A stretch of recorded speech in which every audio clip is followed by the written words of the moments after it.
It happened again! So, basically, even though I cannot, like, really show everything, it'd be awesome but if I could actually rotate the camera while Sonic is actually doing his Final Smash. But if you see here, you have not only the Pokemon trainer that is basically using his Final, or her Final Smash, but also, it's kind of weird because you can see, like, Ivysaur and Charizard being effective while Squirtle's still using the attack.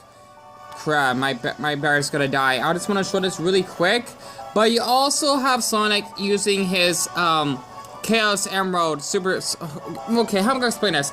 Sonic is using his Supersonic Final Smash. Ugh, Dion, you're just too exhausted tonight, and I am. So let me just actually just show this very quick before it dies. That is random. I just had to share that because that is like. I can't explain it. That is not supposed to happen in the game. So that is basically a double smash glitch that I just discovered while playing on my